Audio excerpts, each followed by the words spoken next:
Muito bom dia a todos, sejam muito bem-vindos. Este vídeo de apresentação deixa-nos aqui dados e informações muito importantes para o debate que se vai fazer esta manhã sobre a escassez do talento digital. Será possível uma solução nacional? É essa a pergunta que se impõe, para a qual vamos procurar respostas, olhando para os desafios, tentando projetar aqui também o futuro e as estratégias que podem ser delineadas. E para isso contamos com os nossos oradores convidados, que eu passo desde já a apresentar. Lá ao fundo, Bruno Mota, CEO da Bold. Ao lado, José Miguel Leonardo, CEO da Randstad. Ainda Juan Carlos Cubeiro, Head of Talent da Manpower Group, e Sérgio Pereira, aqui ao meu lado, Diretor-Geral da Softinsa. Muito bom dia aos quatro. Bruno, iria começar por si. Falamos esta manhã de escassez digital, de talento digital. A minha dúvida é: existe de facto escassez de talento digital ou existe também uma desadequação? O que é que pesa mais na balança nesta altura? Bom dia a todos e agradeço o convite da APDC. De facto, existe uma grande escassez de talento. Também já agora deixar uma referência a este vídeo que nos trouxe até 2018, mas que nos relembrou de 2012, que foi uma altura bastante complicada e que nos fez perceber tudo o que aconteceu neste país nesses anos. Aos dias de hoje, portanto, a questão da escassez de talento é uma realidade. Posso-vos dar o exemplo da Bold, em que nós temos centenas de oportunidades em aberto. Antigamente há 5 anos atrás, o difícil era encontrar os melhores do mercado. Hoje em dia, o difícil é encontrar talento no mercado. Não é preciso serem só os melhores, é difícil encontrar todo o tipo de perfis. Mas não é só a questão da escassez de talento. Todo o nosso mercado foi evoluindo de tal forma que, e dando alguns exemplos, imagino que existe uma oportunidade na Bold para um developer trabalhar no nosso escritório. E se calhar há 15 pessoas que até podem estar disponíveis, mas só estão disponíveis se o trabalho for remoto. E portanto, estas expectativas que estão cada vez mais elevadas por parte de todas as pessoas todas as pessoas do mercado de TI, dificultam, no fundo, que as empresas consigam atrair todo o talento que necessitam. Depois, tem acontecido cada vez mais que o nosso mercado, e um trabalho excelente do nosso Governo, atrair várias empresas estrangeiras para Portugal, onde criar os seus centros, os hubs digitais. Mas ao mesmo tempo isso está a trazer mais problemas, não é? Porque essas empresas, ou por não terem noção do mercado ou porque têm outro tipo de capacidade, acabam por oferecer diferentes tipos de salários, por exemplo, e acaba por desequilibrar aquilo que é a nossa realidade. Também uma nota ao excelente trabalho que o Governo fez, como eu disse, mas acho que estamos numa altura em que é preciso equilibrar um pouco a balança. Faz sentido, obviamente, dizer lá fora que Portugal é um país espetacular, e faz sentido dizer que precisamos ou que temos uma talent pool muito bem formada, verdade, mas já não é uma talent pool inesgotável. Aliás, nunca foi. E para esse equilíbrio de que falava, para que Portugal consiga, de facto, dar respostas, qual é o papel que as instituições, que as próprias empresas podem ter para contrariar esta tendência?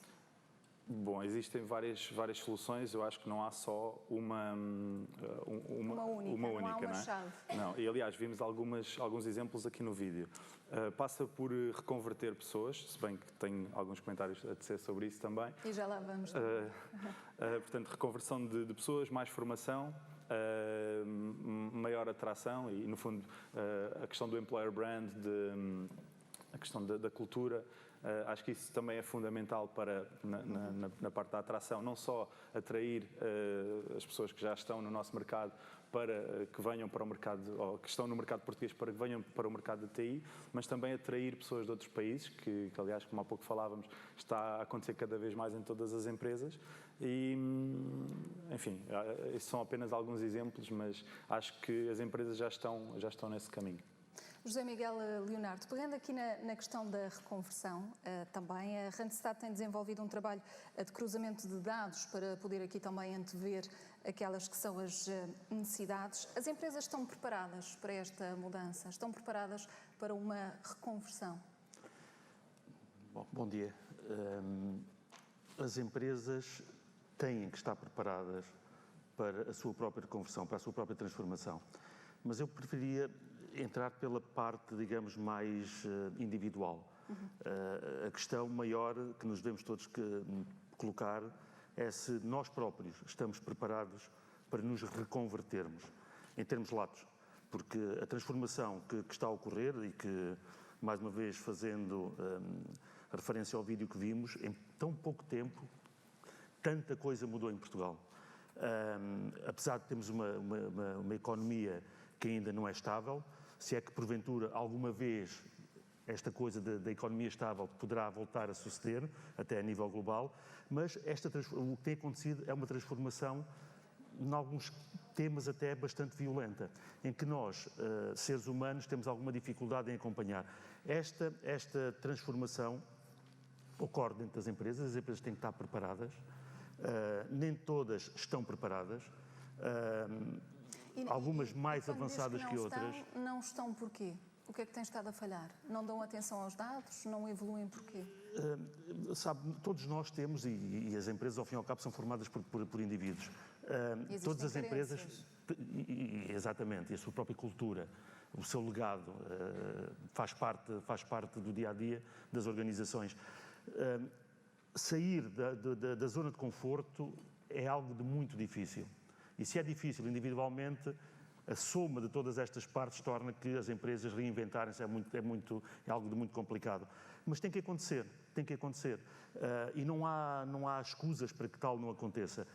O digital veio transformar a forma de trabalhar. E nós vivemos numa era pós-digital. Se alguém está à espera que o digital venha invadir o nosso espaço, está totalmente equivocado, porque o digital já mudou as nossas vidas, o nosso dia-a-dia, até nos nossos ritmos sociais. O telemóvel tornou-se, em algumas instâncias, uma praga, porque damos mais atenção a essa máquina do que damos às pessoas com quem estamos a interagir. Portanto, o digital já está e a forma de trabalhar também ela muda. Para acompanhar isto, tem que acompanhar dois fatores. Isto tem que ver mais diretamente com a pergunta que me colocou. Reconverter-se. As pessoas têm que assumir e aceitar que a reconversão faz parte da vida. Eu hoje tenho uma função, uma responsabilidade dentro da organização. Eu amanhã poderei ter uma função diferente, na minha atual organização ou noutra. E eu tenho que me reconverter, eu tenho que estar aberto e predisposto a que as minhas valências não sejam suficientes para eu continuar a progredir, porque eu quero continuar a progredir, e eu tenho que ter esta adaptabilidade. Tenho que o fazer até através da reconversão. E termino muito rapidamente, Patrícia. Nós falamos de formação. A formação nas organizações ainda é, maioritariamente, uma obrigação legal. E isto é algo de muito, muito profundamente errado. As organizações têm que olhar para a formação como algo que as ajudará, as organizações e as pessoas, a fazerem esta reconversão, a fazerem esta transformação. Eu ia só completar o seu raciocínio dizendo que neste vídeo inicial que vimos havia ali o testemunho de um engenheiro que foi reconvertido a programador. No fundo, a curto prazo, esta pode ser, de facto, uma das soluções. É, de facto, uma das soluções. Não será a solução, mas é uma das soluções. É um caminho, pelo menos. A Randstad iniciou o ano passado um projeto ao qual chamámos IT Lab, em colaboração com uma empresa parceira, em que pensámos reconverter perfis, maioritariamente vindo da área das engenharias, que não fossem engenharias da área da informática, do digital. Como vimos no vídeo, era um engenheiro do ambiente, e outros exemplos. Inclusivamente também tivemos nas nossas classes enfermeiros, para dar como exemplo, e este projeto vem-nos provar várias coisas, entre elas que a reconversão é possível. A reconversão é possível e num determinado curto espaço de tempo, se bem que numa linguagem específica, que foi a OutSystems, para os entendidos da matéria poderem ter uma ideia de porque é que 3 meses intensivos pode representar, mas a reconversão é possível e a empregabilidade é total.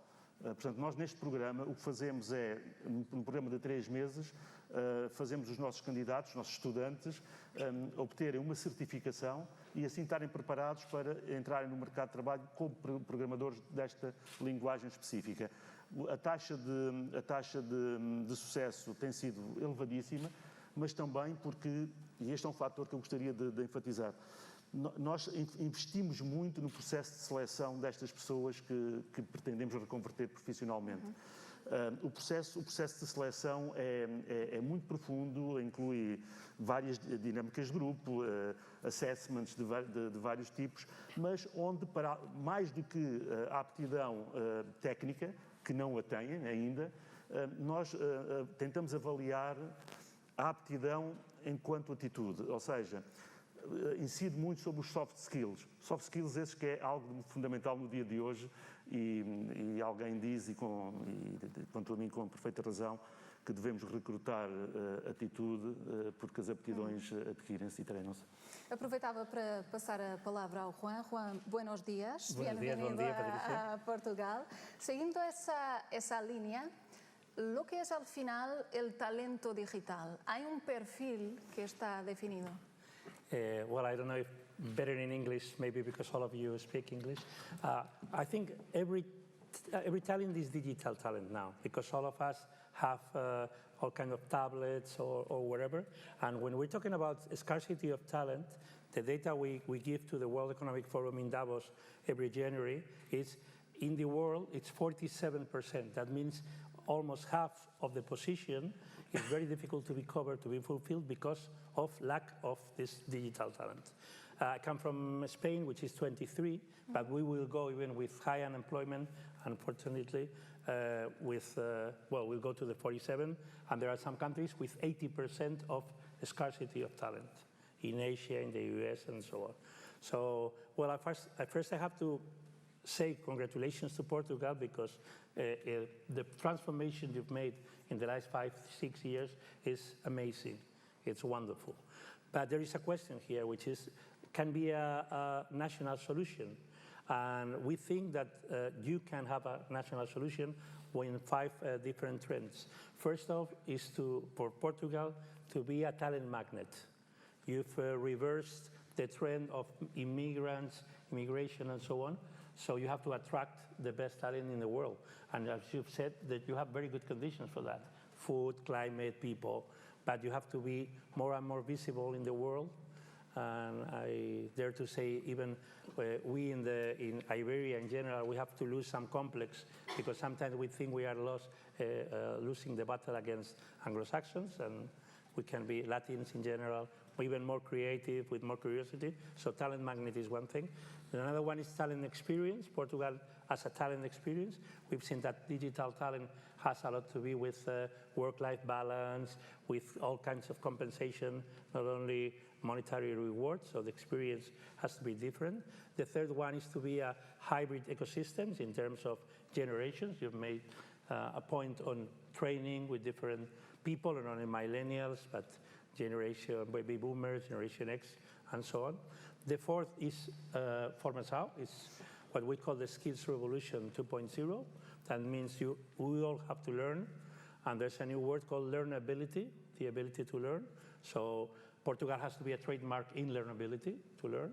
And the fifth is digital leaders. Unfortunately, I come from a country who has lost 23 positions in the last 10 years in the crisis in quality of management, in quality of the leaders. So we have good digital leaders, entrepreneurs, leaders, coach, and so on. Portugal will be the winner in this situation. But there's a battle, a global war. But Portugal have to learning with the other countries, for example, Spain. Well, all the countries have to learn, but have to be very proactive in these 5 trends, in the magnet, experience, learning, leadership, and to build an ecosystem.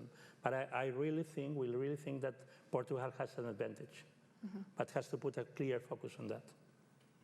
And we don't have that focus yet. Well, we're talking about that. I mean, is there any national solution? We think there is a solution if we come from the magnet, to be a magnet, a real magnet. It depends on the information. For instance, if we look at Colombia used to have bad news about the country, the war, the drugs, and so on, and has a lot of good news now. So Portugal has very good news in the last 5 years, so it has to improve that way. And in terms of the experience of being in one of the companies here in Portugal, it's almost the same. Ok. Sérgio, como é que se podem atrair, no fundo, os melhores profissionais? Bom dia a todos. Os aspectos fundamentais para atrair os profissionais nestas áreas, onde de facto há uma grande escassez de talento, passam em primeiro lugar por ter uma presença digital, porque hoje, sobretudo com a geração millennials, o contacto que tem com as organizações é digital. Ou seja, temos que ter uma forte presença nas redes sociais, temos que ter uma forte presença em tudo aquilo que significa os comentários nessas mesmas redes sociais, assim como temos o TripAdvisor para avaliação de hotéis, temos o Glassdoor, por exemplo, para avaliação de empresas, e essa presença digital é fundamental, porque é através dela que os profissionais conhecem aquilo que é a realidade através de comentários das organizações. Por outro lado, enfim, obviamente temos sempre os mecanismos mais tradicionais, ou seja, de referências. Nós trabalhamos muito próximo de dezenas de clientes e, portanto, as referências dos nossos clientes são fundamentais relativamente a profissionais, e aí estamos a falar de talentos específicos, muito pontuais, onde, de facto, as referências no mercado, e o mercado em Portugal é relativamente pequeno e, portanto, acabamos por nos conhecer todos uns aos outros e estamos todos nos mesmos clientes. E, por outro lado, e isto ao nível, digamos, da atratividade, é preciso ter aquilo que se fala muito do employer branding, ou seja, temos que ter a capacidade de que toda a sociedade veja aquela organização como atrativa, como sendo uma empresa onde queremos trabalhar. E, por outro lado, aquilo que fazemos, por exemplo, na Softinsa, no Grupo IBM em Portugal, temos deslocalizado, enfim, aquilo que eram as localizações tradicionais de Lisboa e Porto. Nós criamos centros de nearshore já há 5 anos atrás em Tomar e depois em Viseu, e, portanto, aí a atratividade é um bocadinho diferente. Está muito ligada ao ecossistema dessas regiões, a ligação que temos com os politécnicos, que de facto têm feito, e deixo aqui o elogio em público ao Instituto Politécnico de Tomar e de Viseu, com as câmaras municipais, com todo o ecossistema dessas regiões, que é muito específico e que passa por um determinado tipo de realidade que é um bocado diferente daquela que temos aqui em Lisboa. Mas eu diria que fundamentalmente a presença digital é fundamental. A comunicação com os nossos clientes e o que daí advém de referências é fundamental. E depois é também muito importante termos a capacidade de, a partir do momento em que tínhamos os talentos dentro de casa, de os reter, e aquilo que o Bruno referiu, da capacidade de dar-nos desafios aliciantes, de estarmos continuamente a olhar para a nossa população com programas de mentoring, de coaching, para os acompanhar, isto provavelmente para evitar que esses talentos saiam da companhia. Há uma grande representatividade neste mercado e, portanto, a luta não é só por atrair o talento, para reter esse talento que temos na organização. E a questão é mesmo essa, até porque as empresas têm objetivos a cumprir, naturalmente, claro, mas os profissionais, estes talentos digitais, também têm prioridades, também têm grandes expectativas. Exatamente. Cada vez mais até. Cada vez mais, e hoje vivemos num mundo global, ou seja, qualquer jovem que tenha skills, por exemplo, de OutSystems, pode estar a trabalhar aqui na Holanda, nos Estados Unidos, em qualquer sítio, e, portanto, estamos numa competição que não é apenas dos parceiros que estão aqui à volta desta mesa e outros, mas de todos os que trabalham à escala global. E, portanto, a capacidade, por exemplo, também de retermos profissionais e de atrairmos profissionais de outros países é algo que entrou, digamos, no nosso ecossistema nos últimos 2, 3 anos. Nós temos já cerca de 20 profissionais que fomos recrutar à Rússia, à Lituânia, enfim, a vários países do leste da Europa onde há alguma qualidade, e depois vêm outros atrás com base na experiência e daquilo que conhecem de Portugal. Obviamente Portugal tem um clima que quase mais ninguém tem na Europa e isso obviamente ajuda bastante. E depois temos também uma pool que tivemos no passado, que de certa forma decaiu e que agora estamos a retomar do Brasil. Portanto, temos profissionais na área de tecnologia de informação de grande qualidade e muita experiência em algumas áreas no Brasil, que estamos agora, também pela crise que existe no Brasil, estamos a atrair para as organizações, nomeadamente para a Softinsa. E é relativamente fácil esse processo? Há aqui algumas entraves, digamos assim, alguns entraves burocráticos, e queria perguntar-lhe também uma outra questão. Nós vimos no vídeo uma diminuição no que diz respeito ao número de anúncios. Ouvimos também um testemunho a dizer que o tipo de anúncios não funciona, é uma opinião. Pergunto-lhe se concorda com isso e o que é que isso implica também. aqueles anúncios tradicionais nos jornais, de facto, já praticamente não existem. Aquilo que fazemos, e acho que todas as organizações nesta área fazem, é a presença nas redes digitais.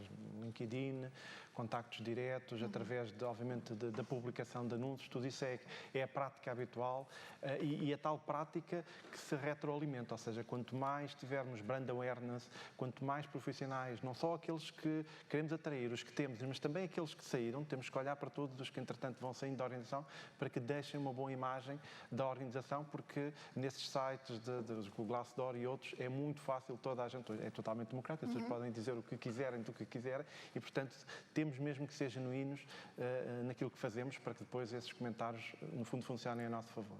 Bruno, enquanto país, o que é que podemos fazer para tornar Portugal mais atrativo e para evitar a fuga dos cérebros? Bom, eu acho que o nosso país já tem seguido esse caminho. Aliás, o vídeo mostrou muitas coisas que foram feitas nos últimos tempos. Para evitar, ou seja, para sermos mais competitivos, para sermos mais atrativos e para que as nossas pessoas não tenham a necessidade de ir para fora, no fundo temos que promover, já falámos um pouco todos sobre isto, mas temos que promover mais e melhores projetos em Portugal. Quando nós queremos os melhores a trabalhar connosco, os projetos têm que ser desafiantes. Senão as pessoas vão procurar, ficam 2 meses e vão procurar o próximo projeto. E, portanto, nós, empresas que estamos em Portugal, temos que conseguir chegar às pessoas e dar-lhes aquilo que elas precisam. Portanto, se calhar a parte financeira neste momento está em último lugar. Claro, também é muito importante, mas o que as pessoas procuram em primeiro lugar é o tal projeto, eventualmente de seguida procuram uma empresa que tenha uma cultura e uns princípios e valores que se enquadrem com aquilo que pensam. No caso da Bold, por exemplo, as pessoas estão no nosso DNA desde o início. O nosso departamento de recursos humanos chama-se People First.